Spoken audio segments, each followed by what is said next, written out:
Mas Eko, tadi saya tertarik sekali dengan apa yang Mas Eko ungkapkan mengenai DAA ini ya. Yes. Yaitu kita harus mempunyai kemampuan atau ability yang cukup tinggi di dalam melakukan deteksi, kemudian assessment, Yes. to assess, dan kemudian to adapt. Adaptasi. Sehingga kita betul-betul bisa mengatakan bahwa strategi kita ini mempunyai suatu agility yang tinggi. Nah, dalam kenyataannya susah itu, Mas. Yes. Detect-nya sudah susah, assessment juga susah, adaptasinya lebih susah lagi kalau saya lihat. Bagaimana mengatasi hambatan-hambatan ini di lapangan, Mas? Oke, Pak Saka ini pertanyaannya bagus-bagus terus nih.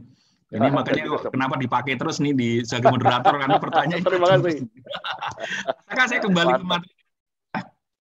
Untuk menjawab pertanyaan Pak Saka, saya harus kembali ke materi sebenarnya. Nah, gini, organisasi itu kan di dalamnya ada sistem, ada orang gitu ya. Iya, Pak. Sebenarnya kalau ini kalau di organisasi agility kan yang merespon bukan organisasi yang merespon. Di dalamnya tuh ada orang yang membawa organisasi untuk merespon. Nah, jadi kita fokusnya di leadership agility, Pak. Kalau organisasi bisa merespon men-DAA dengan baik dan benar jika para pemimpinnya, ini teman-teman yang ikut di sini misalnya, punya growth mindset nggak? Growth mindset itu adalah apa? Tidak berpikir lawannya. Growth itu fix. Segala sesuatu itu udah fix lah, nggak berubah lah. Kepinteran, kecanggihan, kompetensi saya ini aja. Itu kalau orang pikirannya begitu ya nggak akan bisa menerima perubahan. Kemudian embrace change. Saya tuh masih sering ketemu orang itu good old days gitu ya. Bahwa yang ini kemarin berhasil, di masa lalu berhasil. Itu artinya apa? Orang ini akan mudah untuk menolak denial terhadap perubahan. Jadi dua itu, Pak. Jadi orang yang ada di dalam supaya tadi strategic agility lancar, bagus, bisa dijalankan. Para pemimpinnya harus agile juga, Pak Saka. Ya, kalau betul. Bisa. Siap, Pak. Ini satu bagus sekali jawaban Bapak. Kita tunggu sekarang pertanyaan dari floor, teman-teman. Kita masih mempunyai waktu kurang lebih 11 menit kalau saya tidak salah. Silakan. Ya, Mas Dwi lagi, Mas Dwi Widianto. Silakan, Mas Dwi. Ya, terima kasih, Mas Eko. Ini menyangkut tadi kan ada leadership itu kan berarti di pemimpinnya. Nah, sekarang keseluruhan orang yang ada di dalam organisasi itu bagaimana, Mas? Artinya apakah budaya perusahaan tersebut itu juga berpengaruh atau memang kalau dengan kondisi kayak gini istilahnya misalkan pandemik yang semua serba terbatas segala macam harus berubah atau enggak budaya perusahaan tersebut? Terima kasih, Mas. Itu a very good question. Terima kasih, Mas Toto. Gitu. Jadi pertanyaannya bagus-bagus nih. Organisasi itu kan culture-nya yang menggerakkan gitu kan. Nah, pertanyaan berikutnya lagi, culture itu apa sih? Budaya itu adalah sebuah perilaku, habit, perilaku, kebiasaan yang dilakukan oleh banyak orang. Oleh banyak orang di perusahaan. Itu namanya culture yang terus-menerus dilakukan. Nah, banyak orang itu mulai dari mana? Nah, sekarang kita ngomongin leadership nih. Leadership itu adalah terkait kepemimpinan influence. Kalau Ki Hajar Dewantara, Engarso, Sung Tulodo. Jadi para pemimpin ini harus memberikan contoh nih. Contoh nih misalnya ya, generally sekarang ini mau dibudayakan budaya coaching gitu, Mas Toto ya. Loh, para pemimpinnya memberikan contoh nggak bahwa mereka, misalnya Pak CEO, Pak Edi Tuhirman melakukan coaching nggak? Para BUM-nya melakukan coaching nggak? Nah, pada saat para pemimpinnya melakukan coaching, pada waktu budaya tadi mau dienakkan, mau dibudayakan, implementasikan, akan lebih mudah kepada para anggota tim yang lain untuk kemudian bisa menjadi budaya, tetapi tetap harus dimulai dari mana? Dari para pemimpin. Nah, kemudian baru sistem dikembangkan. Sistem misalnya apa? Oh, coaching menjadi kewajiban bagi seluruh karyawan. Sehingga kemudian apa? Menjadi sebuah habit. Jadi, mau nggak mau yang namanya segala sesuatu perubahan di organisasi, itu harus dimulai dari para pemimpinnya. Because apa? Every employee is always looking their role models. Siapa itu? Pemimpinnya, Mas. Gitu, Mas Toto ya. Ya, siap. Mas Toto, saya kira bagus ya. Oke, pertanyaan berikut dari teman-teman yang lain. Tolong bisa diajukan raise hand atau secara lisan. Ya, silakan. Ada yang bertanya?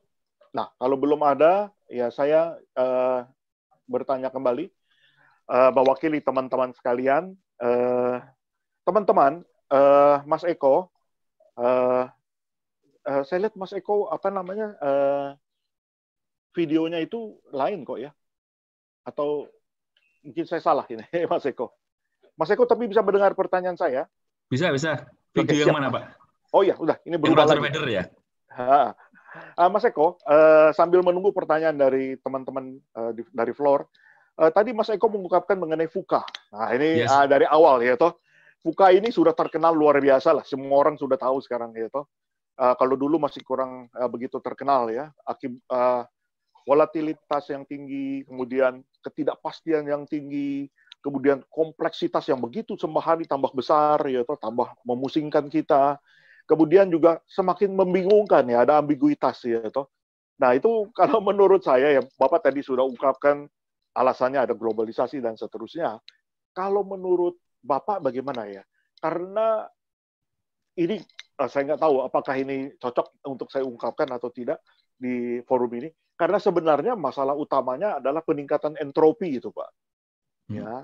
Ya, karena kita berlandaskan kepada hukum termodinamika yang kedua. Apapun yang terjadi itu karena peningkatan entropi.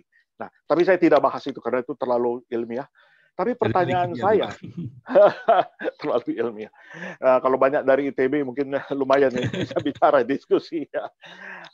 Pertanyaan saya adalah, bagaimana sih supaya VUCA ini tidak begitu berpengaruh negatif terhadap organisasi kita?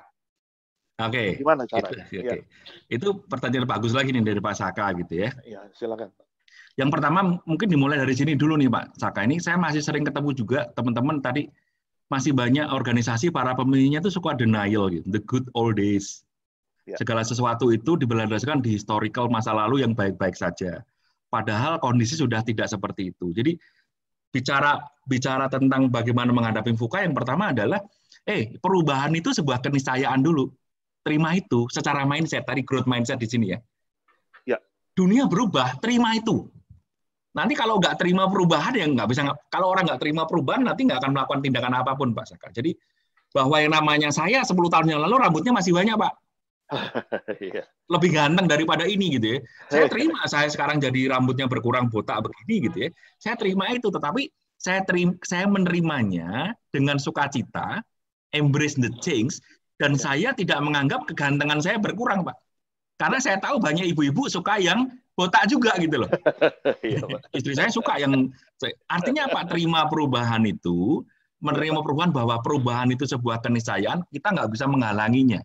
Kita tidak bisa menghalangi kemajuan teknologi. Kita tidak bisa menghalangi globalisasi. And then apa? Embrace the change. Jadi terima perubahan dengan sukacita. Nah, karena kita sukacita, kemudian apa? Kita bisa memanfaatkan perubahan-perubahan yang muncul. Ini yang paling sederhana untuk dalam konteks individu nih, Pak. Saya selalu sarankan kepada para coach saya nih, para klien saya gitu, bahwa kita sebagai individu, para pemimpin di organisasi, paling lambat 5 tahun, bisa rata-rata 3 tahun, harus memiliki kompetensi yang baru. Betul. Jadi kalau kompetensi kita saat ini itu sama dengan pada waktu kita lulus kuliah atau baru kerja 10 tahun yang lalu, kalau udah kerja 20 tahun yang lalu, betul. Anda akan terlambat gitu loh. Luar biasa nasihat Bapak. Iya, gitu, betul. Iya, bagus sekali, Pak. Itu yang saya tidak duga-duga jawaban itu. Singkat, jelas, padat itu, Pak. Kompetensi yang harus selalu diperbaharui dan mengikuti perkembangan zaman. Yang biasanya itu memang tidak mudah, Pak Eko. 5 tahun sekali itu bukan barang mudah untuk kita selalu beradaptasi. Ini saya belajar tentang agility, ini termasuk kompetensi baru, Pak. Nanti tahun ini bukunya akan keluar, Pak Saka. Luar biasa. Bapak rajin sekali. Oke, Ibu dan Bapak sekalian, kita masih punya waktu, kurang lebih 3 menit. Satu pertanyaan saja, yang singkat, jelas, padat dari floor. Karena ini waktu untuk floor, ya, saya mewakili floor saja. Nah, kelihatannya belum ada, Mas Eko. Di dalam 2-3 menit ini, Mas Eko bisa memberikan tips saja. Supaya setelah itu kita tutup. Silakan. Boleh. Ini terima kasih, Pak Saka. Ini terkait dengan pertanyaan dari Pak Saka tadi ya. Saya akan tampilkan slide saya yang terakhir. Ini kebetulan di salah satu kota yang saya tadi ditunjukkan, ini di Shanghai ya, yang sedemikian berubah gitu. Jadi betul. Tadi kan ini kita bicara tentang dunia yang VUCA, yang turbulence gitu ya. Iya, betul. Jadi kondisi yang berubah itu janganlah kita lihat sebagai sebuah ancaman, tetapi dilihat sebagai suatu kondisi di mana apa? Kalau di dalam konteks perusahaan, kita lihat sebagai suatu opportunity untuk menunjukkan bahwa kita bisa membangun sebuah competitive advantages yang baru karena kita memiliki agility. Dengan adanya agility yang kita miliki tadi, maka kita bisa lebih memenangkan pasar, menjadi pemimpin pasar, revenue lebih besar, keuntungan lebih besar, dan seterusnya. Sebagai individu, teman-teman, kondisi yang VUCA turbulence ini, kesempatan kepada kita untuk belajar hal yang baru, dan kemudian apa? Kita tetap relevan, bahkan menjadi makin relevan. Jadi, mari kita sambut VUCA, tidak dengan kecemasan, karena sebuah keniscayaan, tetapi dengan sebuah kegembiraan karena apa? Ini kesempatan ada banyak panggung baru yang muncul, kesempatan kita untuk menari di atasnya. Pertanyaannya sekarang adalah Anda siap nggak belajar tarian-tarian baru untuk bisa menari di panggung-panggung baru yang tersedia? Saya yakin Anda bisa. Pasti bisa. Ya. Terima kasih. Oke, Mas Eko. Luar biasa selama 1 jam ini. Saya juga belajar luar biasa banyaknya. Saya kira teman-teman juga sama. Dan saya kira Mas Eko memang luar biasa. Kita tepuk tangan yang meriah untuk Mas Eko semua, yaitu walaupun tidak terdengar mungkin karena jauh sekali. Dan dengan tepuk tangan ini, mic dan floor saya serahkan kepada Mas Slamet kembali. Terima kasih, Mas Eko.